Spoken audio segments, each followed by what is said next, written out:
अस्सलाम वालेकुम दोस्तों, मेरा नाम है अली, मेरे साथ हमेशा की तरह मौजूद है दाऊद और आप देख रहे हैं जी इस वक्त क्रिकेट लवर अली शो को। किसको देखना तो बनता है। दोस्तों हम लोग से बात करने जा रहे हैं, बात करेंगे जी आज आपके साथ टॉप न्यूज का सेगमेंट आपसे शेयर करेंगे। नंबर 1 पे लोग से बात करने जा रहे हैं, जो हमारे पास अपडेट आ रही है वो आ रही है आगा के हवाले से। तो भाईजान आगा अब आपके जो है वो टेस्ट के न्यू कप्तान बन गए हैं, ये अच्छी खबर है।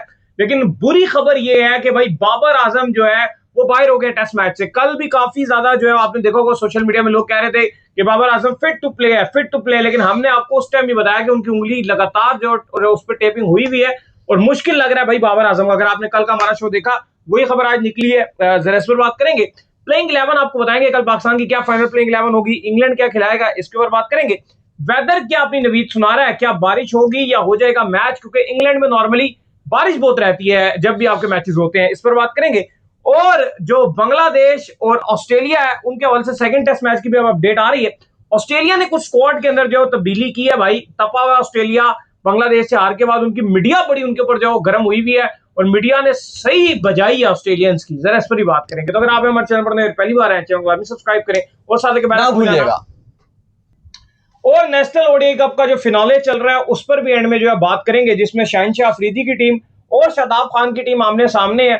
उसका क्या बनेगा उस पर भी गुफ्तगू करेंगे। तो दाऊद साहब, आज की जो सबसे बड़ी खबर निकलकर सामने आई वो पाकिस्तानी फैंस के ऊपर बिजलियां तब गिरी जब सरफराज अहमद जो है प्रेस कॉन्फ्रेंस करने के लिए आए और उन्होंने प्रेस कॉन्फ्रेंस में आकर ये चीज कंफर्म कर दी है कि कल जो पाकिस्तान और इंग्लैंड के दरमियान टेस्ट मैच का आगाज हो रहा है उसमें पाकिस्तान के जो कैप्टन है बाबर आजम वो अब आपको खेलते हुए नहीं दिखेंगे, क्योंकि वो इंजरी का शिकार थे। और हम भी आपको लगातार बता रहे थे कि भाई एक दिन पहले भी जब वो प्रैक्टिस में आए थे तो खास प्रैक्टिस करते हुए बिल्कुल नहीं दिखे थे। उंगली प्रॉपर उनकी जो है उस पर टेपिंग हुई भी थी और ये लग रहा था कि बाबर आजम को जो है वो कंफर्ट फील नहीं कर रहे हैं। तो लिहाजा ये फैसला कर लिया गया टीम मैनेजमेंट की तरफ से कि बाबर आजम को बाहर कर दिया गया।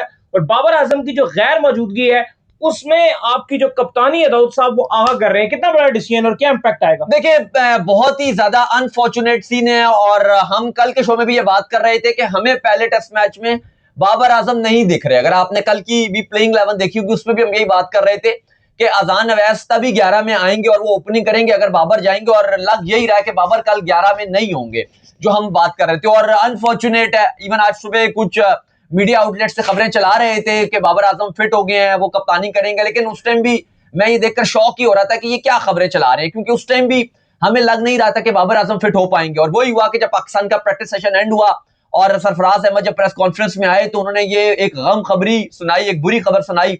और उन्होंने कहा क्योंकि बिग ब्लो है, देखो बाबर आजम फॉर्म में भी थे, कप्तानी के अलावा भी ना, चलो कप्तान तो थे ही थे, लेकिन इसके अलावा ऐसा बैटर अगर आप देखो अब्दुल्ला, बाबर और शान, ये तीन एक्चुअली में बैकबोन रहेंगे आपकी पाकिस्तान इंग्लैंड की टेस्ट सीरीज में। लेकिन जाहिर है सरफराज ने भी यही बोला कि अब ये अनफॉर्चुनेट सीन रहा है कि बाबर आजम को जहां वेस्टइंडीज में चोट लगी थी उसी जगह पे दोबारा प्रैक्टिस सेशन में चोट लगी और बाबर आजम इंजर्ड हो गए। और देखो दूसरा फिर ऑप्शन एक आ गई था, वो वाइस कप्तान थे। मैं हैरान था कि कल परसों ये बातें चल रही थी कि क्या शान मसूद को दोबारा कप्तानी दे दी जाएगी, शान मसूद कप्तानी करेंगे। भाई शान मसूद नहीं कप्तानी करेंगे। ये कैसी अजीब और गरीब खबरें चलना शुरू हो जाती हैं जो हम हैरान रह जाते हैं कि यार ये कैसी इलॉजिक बातें चल रही हैं। आपका वाइस कप्तान आगा है और वही बाबर की गैर मौजूदगी में कप्तानी करेंगे, ये अंडरस्टूड था। और यही बात सरफराज ने भी आकर आज की कि सलमान अली आगा पहले टेस्ट मैच जो लीड्स है वहां पे कप्तानी करेंगे। लेकिन अली साहब अगर आप देखो हेडिंगले लीड्स में कल से पाकिस्तान इंग्लैंड का टेस्ट मैच शुरू हो रहा है। पिछला टेस्ट मैच बाबर ने अपनी कप्तानी से, अपनी बैटिंग से पाकिस्तान को जितवाया था। बेस्ट सिनेरियो था कि बाबर आजम आते, पहले टेस्ट मैच में लीड करते। लेकिन जाहिर है ये इंजरीज किसी के बस में नहीं होती हैं। मैं पहले भी ये बात कर रहा था कि बाबर आजम अगर अनफिट थे तो इतना जरूरी नहीं था उनके लिए प्रैक्टिस मैच खेलना, क्योंकि अगर आपको इंजरी होती है तो वो आपको कॉन्फिडेंस भी खा जाती है। क्योंकि इंग्लैंड में आपको बहुत कॉन्फिडेंस चाहिए होगा, क्योंकि इंग्लैंड की जो बॉलिंग लाइनअप है वो बड़ी खतरनाक है। बाबर आजम अच्छी चीज यह है कि बड़ी जबरदस्त फॉर्म से चल रहे हैं। बांग्लादेश में पाकिस्तान हार गया लेकिन बाबर ने रन बनाए, पीएसएल में रन बनाए, टीम को ट्रॉफी जितवा दी। वेस्ट इंडीज में बाबर ने रन बनाए, इवन पहले टेस्ट मैच में पाकिस्तान हार गया फिर भी बाबर के रन थे। लेकिन ये जो इंजरीज होती है ना, ये आपकी फॉर्म भी खा जाती है। तो बेस्ट ये था कि बाबर आजम के लिए इतना इंपॉर्टेंट नहीं था कि वो प्रैक्टिस मैच खेलते, अपने आप को मजीद आराम करवाते। शान भी तो थे ना, नहीं खेले। अब देखो शान फिट हो चुके हैं। अच्छा, सरफराज अहमद आए थे प्रेस कॉन्फ्रेंस पे तो उन्होंने आगा के हवाले से भी बात किया, क्योंकि सवाल भी पूछा गया कि आगा की बिल्कुल भी फॉर्म नहीं है, रिजवान की फॉर्म नहीं है, being a senior player team उन पर किस तरह से रिलाई करेगी। तो उन्होंने यही कहा कि कुछ प्लेयर्स होते हैं जिनको जब कप्तानी मिलती है तो बड़ा कॉन्फिडेंस आ जाता है। और आगा की उन्होंने बात की कि मैं उम्मीद करता हूं कि जब उनको कप्तानी दी गई है तो कॉन्फिडेंस दिखाएंगे और बैटिंग करेंगे। रिजवान के हवाले से भी उन्होंने कहा कि पूरी उम्मीद है कि वो अच्छा करेंगे, परफॉर्म करेंगे। अब्बास के वाले से उन्होंने बात की कि वो हमारा जो इस पूरे टूर में जो हमारी बॉलिंग को लीड करेंगे, वो हमें पूरी उम्मीद है कि वो मोहम्मद अब्बास इस सीरीज में हमारे लीडर रहेंगे। हमारा जो बॉलिंग है उसका सबसे बड़ा और अहम रुकन अब्बास रहेंगे। फिर स्पिनर के हवाले से पूछा गया क्या खेलेंगे नहीं खेलेंगे, अली उस्मान या साजिद में से किसी एक को खिलाया जाएगा, जिस पर सरफराज ने कहा कि अभी हमने फैसला नहीं किया गया। लेकिन हम आपको बताते हैं कि हमारी इतलात क्या कह रही है इंग्लैंड से, क्योंकि प्लेइंग 11 काफी हद तक कंफर्म हो गई है पाकिस्तान की, क्योंकि ये इंजरी का ही चल रहा था कि बाबर साहब पाकिस्तान के लिए बड़ा बुरा हुआ है। हम चाह रहे थे दोनों ही खेल जाते। चलो ये एक अच्छी खबर ये हुई है कि शान मसूद खेल रहे हैं और शान मसूद जो है वो इंग्लैंड में उनके रन्स भी आते हैं। हमने देखा है कि इंग्लैंड में तरफ से काफी रन्स उन्होंने किए हैं। इवन उनकी कप्तानी भी जो यॉर्कशायर की जो है वो करते रहे हैं। लेकिन बाबर आजम का बाहर हो जाना पाकिस्तान के लिए बिग ब्लो रहेगा, क्योंकि उसकी रीजन ये है कि वो पेस को इंग्लैंड में बहुत अच्छा टैकल करते हैं बाबर आजम। स्पेशली जोफ्रा की जो बॉल है उनके बल्ले पे बहुत अच्छी आती है। लेकिन प्लेइंग 11 की जहां पर आप बात कर रहे हैं तो पाकिस्तान की जो खबरें आ रही हैं वो यही आ रही हैं कि पाकिस्तान के जो स्पिनर है वो नहीं खेल रहे थे प्लेइंग 11। देखिए, क्योंकि अभी आपको आगे जाके मौसम का भी बताते हैं, पिच का तो हमने कल भी आपको बताया था कि जो लीड्स का पिच निकाला है वो फुल ग्रासी पिच है, पेसर्स को हेल्प करने वाला पिच है। फिर जो मौसम है वो ओवरकास्ट कंडीशन रहेंगी, बारिश की फोरकास्ट भी है। कल और परसों 2 दिन मौसम खराब है। अभी आपको बताते हैं कब कब बारिश रहेगी, वो भी आपको बताते हैं। लेकिन मौसम को देखते हुए और वैसे भी अली साहब, मैं बार बार एक बात कर रहा हूं और कल भी मैं कर रहा था, वो यही कि मैं चाह रहा था कि आपको एक स्पिनर ऐड करना चाहिए, डाउन होना चाहिए, क्योंकि आपकी पेस में अब्बास अच्छी बॉलिंग कर जाते हैं, लेकिन ओवरऑल आपका जो पेस बैटरी है वो कोई बहुत खास नहीं है। पेस तो है नहीं, 130 माइनस ही आप रखो, ठीक है, हल्का फुल्का स्विंग बॉलर्स के पास है, लेकिन एक आध स्पिनर टीम में होना चाहिए था कि अगर आगे आके धूप पड़ती, ड्राई कंडीशन होती, प्लस कल आपको वैसे ही ओवरकास्ट कंडीशन मिल रहा है तो एक बहाना भी मिल गया। तो आपने 4 ही फास्ट बॉलर्स खिलाने हैं, यानी कि 3 एक फास्ट बॉलर खिलाओगे और एक आप आमिर जमाल खिलाओगे। फिर वही बात है, अजान अवैस का यही कहा गया था कि वो डिपेंड करेंगे बाबर और शान को लेकर। अगर बाबर शान दोनों फिट रहेंगे तो आपके अजान अवैस बाहर चले जाएंगे। इमाम को ग्रीन चिट दे दी गई थी कि आप तो हमारे पहले ओपनर हो ही हो, लेकिन अजान अवैस के ऊपर यही था कि बाबर और जो शान है, अगर उनमें से कोई एक भी अनफिट रहा तो फिर जो जोड़ी है इमाम और अजान अवैस की वही रहेगी। तो अब कंफर्म्ड हो गया कि अजान अवैस और इमामुल हक ही ओपन करेंगे, क्योंकि बाबर आजम नहीं है। नंबर 3 पे आपके अब्दुल्ला शफीक, नंबर 4 पे आपके शान मसूद। आज 2 बार कंफर्म किया। एक इंग्लैंड के ब्रिटिश न्यूज़पेपर के जर्नलिस्ट हैं, उन्होंने एंड में सरफराज से पूछा, इवन सरफराज काफी घबराते भी हैं जब उनके साथ कोई ब्रिटिश या ऑस्ट्रेलियन मीडिया का कोई सवाल आता है, लेकिन उन्होंने कहा कि जी शान फिट है। तो शान का उन्होंने 2 बार जवाब दिया, शान मसूद फिट रहेंगे और वो 4 नंबर संभालेंगे। अच्छी खबर यह है कि साउथ शकील ने कैंट के अगेंस्ट 100 खेला बनाया था, वो भी टीम के साथ रहेंगे। नंबर 5 पे साउथ शकील आएंगे, अल्लाह करे वो भी अपनी बेहतर फॉर्म दिखाएं। साउथ शकील सेंचुरी तो मार कर आ रहे हैं अभी फिलहाल, जो आपका कॉन्फिडेंस आया है, तो सेंचुरी, क्योंकि बिल्कुल रन नहीं आ रहे थे, ये भी इंजर्ड थे। बांग्लादेश तो और डिजास्टर रहा था साउथ शकील के लिए, डोमेस्टिक के भी बिल्कुल फ्लॉप रहे थे। हमें ये तो पता है कि साउथ शकील के अंदर टैलेंट तो है, लेकिन उस तरह से चल नहीं पा रहे थे। हाँ, बिल्कुल। अब आप जो असल में डिपेंड हो गए हो ना, वो आप किस किस पे डिपेंड हो गए हो? अब अब्दुल्ला शफीक पे डिपेंड हो गए हो, आप शान मसूद पे डिपेंड हो गए हो, आप साउथ शकील पे डिपेंड हो गए हो। इन 3 का मुझे लग रहा है कि बड़ा जरूरी है आपकी बैटिंग। बाबर की गैर मौजूदगी में अब साउथ को वो रोल अदा बहुत जरूरी है, करना पड़ेगा। प्लस आपके आगा और रिजवान, फिर क्योंकि आपके नंबर 6 पे आपके आगा आएंगे, नंबर 7 पे आपके रिजवान आएंगे। अच्छा, सरफराज ने भी यही कहा कि ठीक है, पिछली एक आध टेस्ट सीरीज में आगा के रन नहीं है, लेकिन उन्होंने कहा कि उससे पहले अगर आप देखो तो हमारे सबसे ज्यादा जो हमारा टेस्ट में रन बनाने वाला या सबसे जो हमारा अच्छा परफॉर्म करने वाला खिलाड़ी था वो सलमान अली आगा ही थे। ये सरफराज ने आज बोला प्रेस कॉन्फ्रेंस में। अच्छा, 7 पे रिजवान और फिर आपके जो 4 पेसर होंगे उनमें एक आपका ऑलराउंडर आमिर जमाल आएंगे और फिर 3 पेसर होंगे जिसमें मोहम्मद अब्बास, खुरम शहजाद और मोहम्मद अली। ये प्लेइंग 11 होगी। जल्दी से मैं आपको दोबारा से पढ़कर बता देता हूं कि कल जो पाकिस्तान अपनी प्लेइंग 11 उतार रहा है, जो तकरीबन लगभग अब कंफर्म नजर आ रही है, इंग्लैंड लीड से हमारे पास जो रिपोर्ट्स आ रही हैं, अजान अवैस और इमामुल हक ओपन करेंगे। नंबर 3 पर आपके अब्दुल्ला शफीक, नंबर 4 पे शान मसूद, नंबर 5 पे साउथ शकील, 6 पे आपके सलमान अली आगा, 7 पे रिजवान, 8 पे आमिर जमाल, 9 पे अब्बास, 10 पे मोहम्मद अली और 11 पे खुरम शहजाद। ये कल पाकिस्तान अपनी प्लेइंग 11 उतार रहा है। आखिरी बार पाकिस्तान ने 2018 में, आपको पता है 2018 में पाकिस्तान ने सरफराज की कप्तानी में लॉर्ड्स में 9 विकेट से टेस्ट मैच जीता था और पाकिस्तान के पास अब बड़ी अपॉर्चुनिटी है। और बाबर आजम चूंकि इस टेस्ट मैच में नहीं रहेंगे, लेकिन पूरे सरफराज भी पूरी उम्मीद थे कि 7 से 8 दिन का बाबर को आराम दिया गया है, तो बाबर आजम जो लॉर्ड्स का टेस्ट मैच है उससे पहले फिट हो जाएंगे और टीम में आएंगे, क़यादत भी करेंगे, और फिर आपका थर्ड टेस्ट मैच बर्मिंघम में खेला जाएगा और वहां भी बाबर आजम इंशाल्लाह रहेंगे।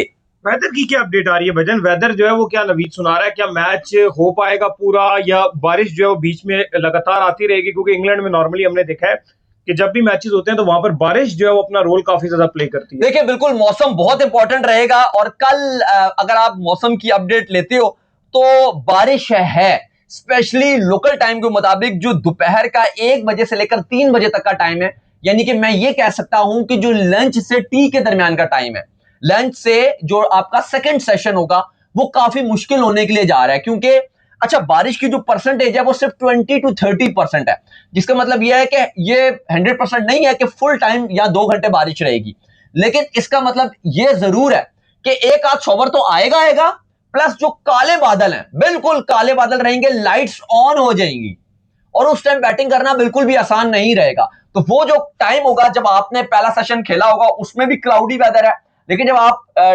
लंच आपका हो जाएगा और आप लंच के बाद जब आप खेलने के लिए आओगे, पहले 2, सवा 2, 2.5 घंटे के बाद जब आप दोबारा बैटिंग कर रहे होगे, तो बहुत ही मुश्किल कंडीशन रहेंगी और बॉलर्स को बहुत हेल्प मिलेंगी। तो कल ये एक मुश्किल टाइम है, स्पेशली जो 2 घंटे का।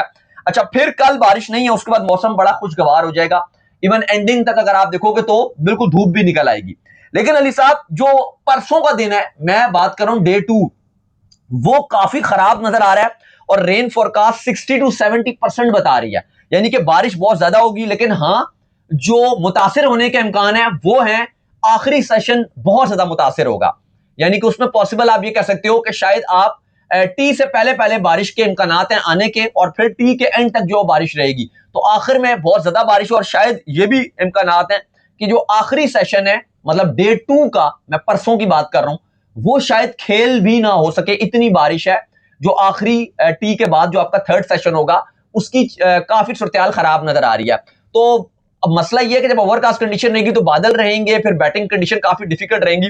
तो ये फिलहाल पहले 2 दिन की जो सूरत-ए-हाल है, उसके बाद अगर आप देखो तो थोड़ा बहुत ओवरकास्ट कंडीशन जरूर है, लेकिन इतनी बारिश बकिया दिनों में नहीं है। लेकिन बीच बीच में अगर होगा तो हल्का फुल्का शॉवर आएगा, ज्यादा मुश्किल नहीं है। लेकिन पहला दिन और दूसरा दिन में रेन फोरकास्ट के चांसेस हैं, लेकिन फर्स्ट डे में थोड़ा सा ही फोरकास्ट, सिर्फ 20 to 30%। खैर इसके बाद जो अपडेट आ रही है वो आ रही है मैथ्यू रेनशॉ के हवाले से। तो भजन मैथ्यू रेनशॉ जो है उन्होंने रिप्लेस कर लिया है वेदरलैंड को। ऑस्ट्रेलिया ने जो है वो अपना स्क्वाड भी जो है अनाउंस किया सेकंड टेस्ट मैच के लिए।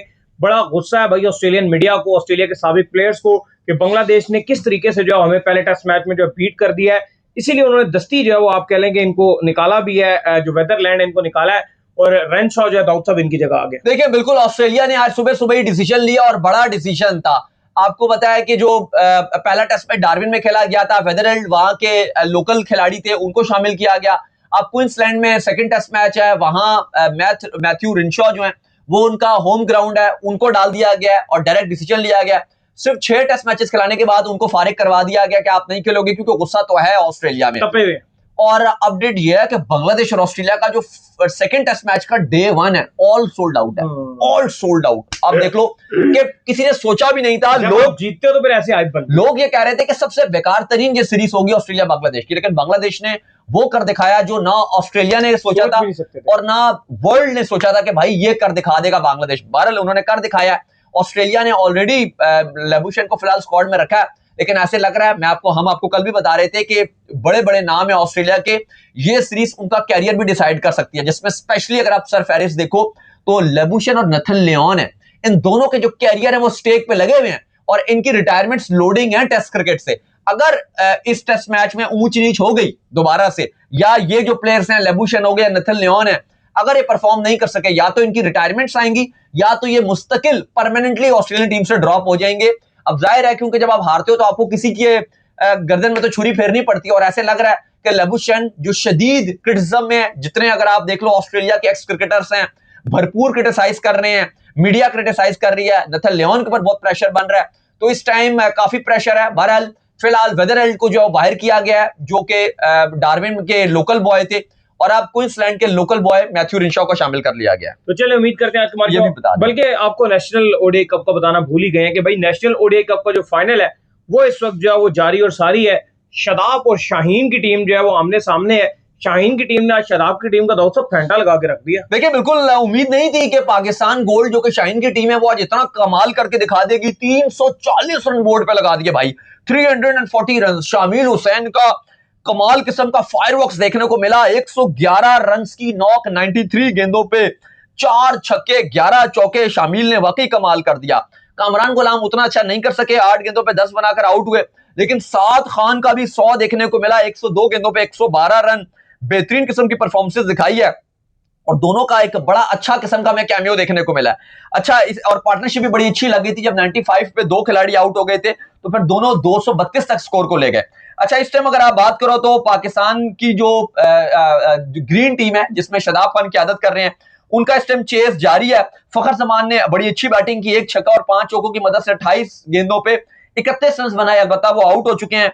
साद बेग की बड़ी अच्छी बैटिंग थी आज, 50 गेंदों पे 67 रन उन्होंने बनाए हैं। लेकिन फिलहाल एक बड़ा जबरदस्त और हीरोइक किस्म का जो चेस है वो शादाब खान की टीम का जारी है और एक बड़ा जबरदस्त grand finale national ODI cup का हो रहा है और उम्मीद की जा रही है कि एक अच्छा चेस ये होगा शादाब की टीम का। तो चलो उम्मीद करते हैं आज हमारा शो आपका वीडियो को लाइक कीजिए, हमारे चैनल को सब्सक्राइब कीजिए, साल के बेल आइकन को बजाइए, एक और काम कर लीजिए और वही कर लीजिए, इंस्टाग्राम पर जाइए, इंस्टाग्राम पे मुझे फॉलो कर लीजिए, वहां पे मैं मौजूद हूं दाऊद क्रिकेट के नेम से। अगर आपको सवाल हो तो भेजिएगा और इनको भी फॉलो कीजिए। मुझे फॉलो कीजिए, मैं मौजूद क्रिकेट ऑफिशियल के नाम से लिंक डिस्क्रिप्शन में मौजूद है, जाइए फॉलो कीजिए। आप सबका नेक्स्ट में अल्लाह हाफिज़, बाय बाय।